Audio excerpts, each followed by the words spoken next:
She's more like a pet to me.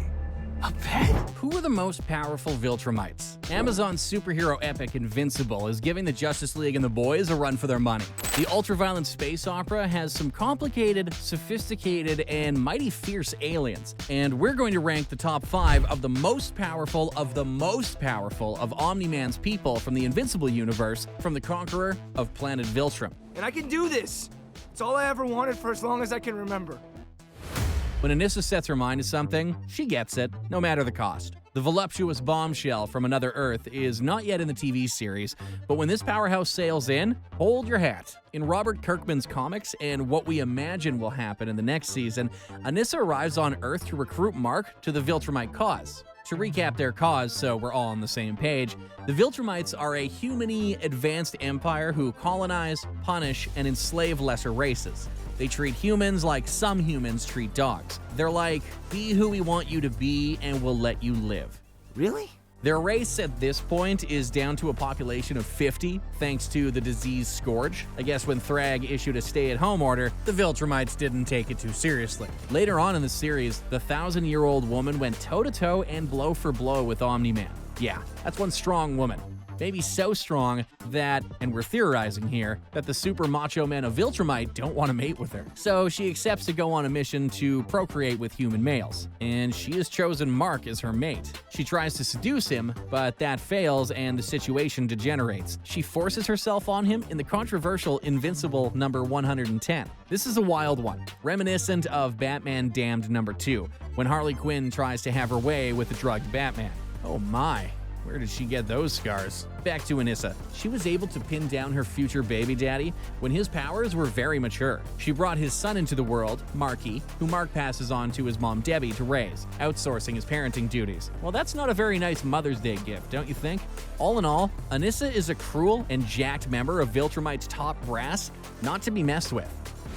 Viltrumites get stronger as they age, and therefore the Viltrumite with the most physical might is Conquest, one bad boy whom we hope will play a bigger role on the small screen in Season 2. This one-armed, one-eyed Scarface war vet has thousands of years of combat experience logged and a short fuse. The Scourge virus survivor floats to Earth and gives Mark Grayson an ultimatum. Prepare Earth for Viltrumite takeover or be terminated. The boy refuses and they brawl, and Conquest reveals he's a sadist who enjoys the suffering he causes. Fighting seems to turn him on, and Invincible in Conquest's first dance tears down a significant part of the city and even a boat. Invincible has to beg for mercy, and before his destruction, his purple baby bro, Oliver, helps him, and hospitalized girlfriend, Samantha, breaks out and saves him by going all pink nuclear. She burns off his clothes and gives Conquest's body a good roast. This battle was so horrendous. Here's a clip of something soothing to wash it all down with. There, that's better. Now let's continue.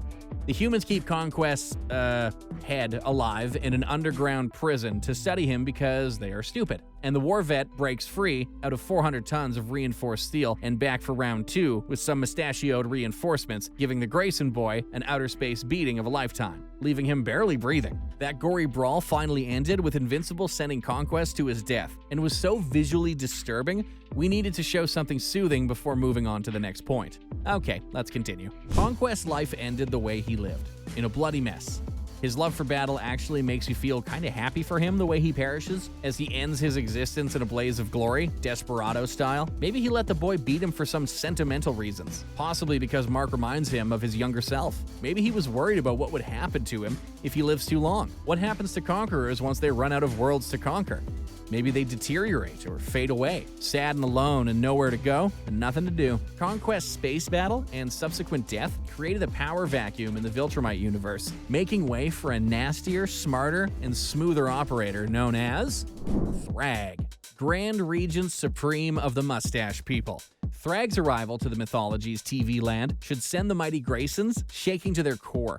Thragg is a strategist, seeing worlds as they are and how they could be in scopes of thousands of years. So what hope would a mere human just trying to make it through the day have against such a sophisticated warrior? He can read thoughts, and other Viltrumites get hurt just by punching him. He'll do anything to come out on top, which is the true source of his power. For example, during his exile, he mated with a Thraxan woman, creating a very small army of half-breed child soldiers. Like the boxing world, The hierarchy of the Viltrumites is determined by sheer might and might alone. His ability to rise up above this is a testament to his brute force and cunning fighting ability. He beat Omni-Man within a heartbeat of oblivion 3 times, while barely getting a scratch himself. 1-to-1, he's Mike Tyson in his prime. He leads his people by fear. Do as I say, or else. Leading others by fear has major disadvantages. When you're on top of your game, everything you want done gets done right quick, just the way you like it.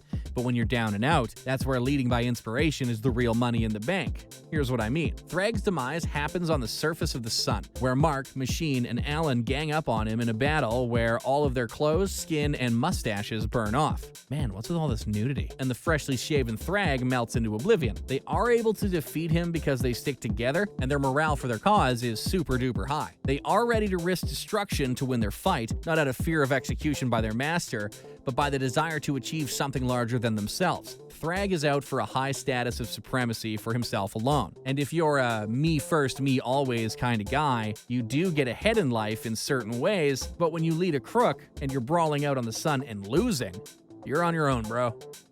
After accidentally throwing the trash out of the stratosphere, Mark Grayson has been making the transition into becoming invincible. Like the great hybrid heroes of literature, your Blades, your Wonder Womans, your Aquamans, Mark Grayson carries with him great demigod-level strength and a beautiful human heart. Although his pops is able to slap him around, the Superboy is turning into a Superman battle by battle. And every time he almost loses his life, he gains tremendous experience and comes back with an added layer to his aura. His truest power is not his strength, speed, or ability to fly, but his connection to his hometown hottie, Samantha Eve, aka Adam Eve. The love they share makes him almost invincible, as she has the power of resurrection. She's like having a healer with the power of Phoenix Dawn in the Final Fantasy game. She brings herself and her beloved back from heaven after Thragg, oh my gosh, rips Mark in half. And when she brings him back, you guessed it, they are both in the nude. Nice. He has a lot of heart, which helps him defeat far superior opponents like god-complex dinosaurs in the comics. Invincible is humanity's hope for a better tomorrow. We can't let the aliens win, not in the war on humanity, and not on our list. Story-wise, we've defeated the aliens in Independence Day, the Avengers, and Justice League. Both Justice Leagues. And we're not about to let the Viltrumites put a W on us now. As his muscles mature and his mind gets wiser, the chances of survival rise and rise. One of the biggest threats to, and hope for humanity, is the boy's father, none other than Omni-Man. Nolan Grayson. Omni-Man is both a light superhero and dark anti-hero. In the spirit of all the nasty mustache men to come before him, your Daniel Plainviews and your Negans, Omni-Man can be real nice, charming, and an all-around decent cat. But as we saw in episode 1, Nolan Grayson can straight up turn on anyone on a dime, as he straight up slaughters his peers from the Guardians of the Globe. And he's a real sweet, attentive poppy with Mark, nurturing him with some good fatherly love. And then, in that same vein, when he realizes the boy isn't ready for intergalactic warfare, there's nothing stopping him from giving him a sky beating. Kind of reminds us of actor J.K. Simmons' other dark fatherly role as a heavy-handed music teacher in the movie Whiplash, who tries to turn his best student into a world-class musician by destroying a part of his personality and breaking him down. In the end, he does push the boy to turn into a great artist, but not without a cost. He's a durable son of a gun, as Talia's laser weapon only burns his clothes off, leaving his skin unscathed. There we go with that nudity again. Even though he's not technically, physically the most dominant Viltrumite, here's why we've named him number 1. Omni-Man has fought some serious A-listers in Robert Kirkman's world, and he's won some and he's lost some.